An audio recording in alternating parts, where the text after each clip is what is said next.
चला तर विद्यार्थ्यांनो, आज आपण या ठिकाणी मराठी व्याकरणातील लिंग याविषयी माहिती जाणून घेऊया। लिंग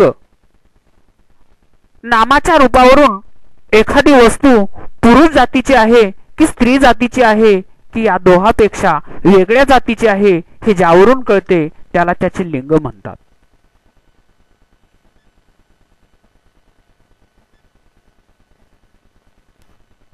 विद्यार्थी मित्रांनो, मराठी भाषेत लिंगाचे 3 प्रकार आहेत। एक पुल्लिंग, दुसरे स्त्रीलिंग आणि तिसरे नपुसक लिंग।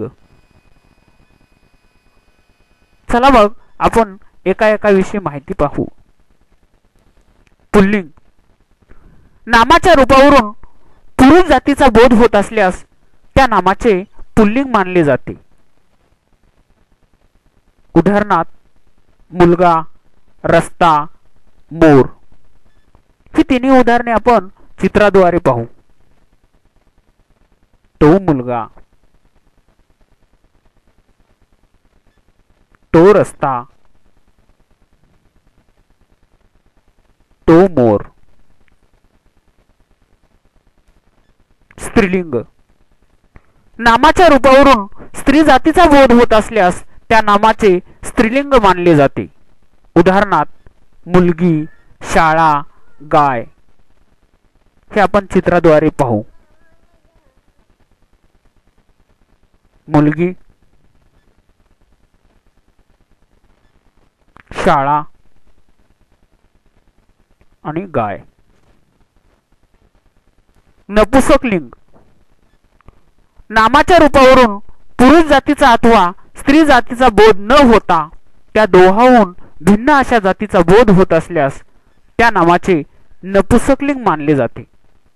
उदाहरणार्थ मडके, घर। या ठिकाणी चित्रामध्ये आपल्याला मडके दिसते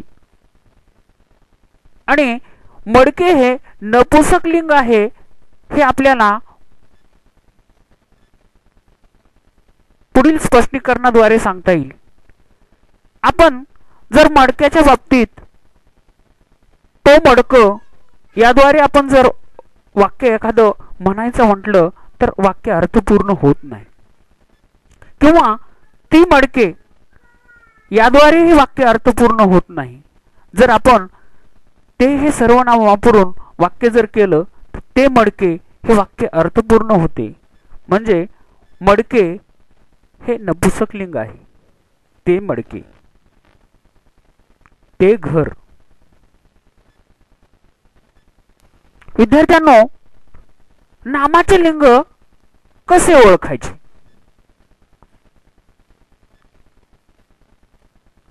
तर या ठिकाणी सुरुवातीला एक उदाहरण आहे आंब्याचे। आंबा हे नाम कोणत्या स्वरूपाचे लिंग आहे? पुल्लिंग आहे का स्त्रीलिंग आहे का नपुसक लिंग? मित्रांनो, एखादे नाम कोणते लिंग आहे हे ओळखण्यासाठी काही सूचना आहेत, त्या तुम्ही नीट लक्षपूर्वक ऐका। जेव्हा जेव्हा नामाच्या समोर तो लावून, तो हे सर्वनाम लावून जर वाक्य अर्थपूर्ण होत असेल तर ते नाम पुल्लिंग असे समजावे। दुसऱ्या उदाहरणात राणी। राणी हे नाम स्त्रीलिंग आहे, कारण आपण राणीच्या समोर जर तो हे सर्वनाम लावून पाहिले, तो राणी असे वाक्य अर्थपूर्ण किंवा योग्य वाटत नाही।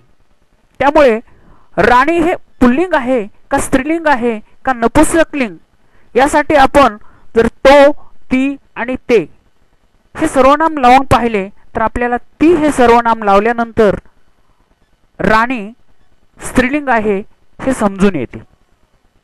त्यानंतर तिसऱ्या उदाहरणात आपण पाहू फूल। फूल हे नाम कोणत्या लिंगात येते? जर आपण फुलाच्या समोर तो हे सर्वनाम लावून पाहिले, तो फूल वाक्य अर्थपूर्ण होत नाही. ती फूल तरी वाक्य अर्थपूर्ण होत नाही. आणि मग आपण त्यासमोर ते हे सर्वनाम लावून पाहिले, ते फूल वाक्य अर्थपूर्ण आणि योग्य वाटते. म्हणून एखादं नाम पुल्लिंग, स्त्रीलिंग, नपुंसकलिंग आहे का नाही, कोणत्या लिंगात येते हे पाहण्यासाठी आपल्याला तो, ती, ते सर्वनाम जर लावून पाहिले तर आपल्याला नाम कोणत्या लिंगात आहे हे आपल्याला जरूर ओळखता येईल. चला मग विद्यार्थ्यांनो, आपण पुढे पाहूया.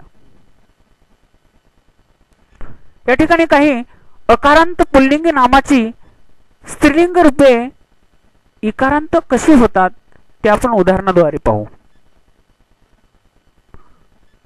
देव, देवी, नवरा, नवरी, तरुण, तरुणी, वानर, वानरी, हंस, हंसी, गोप, गोपी, बेडूक, बेडकी. काही आकारांत पुल्लिंगी नामाची स्त्रीलिंगी रूपे इकारांत कशी होतात पहा उदाहरणाच्या द्वारे.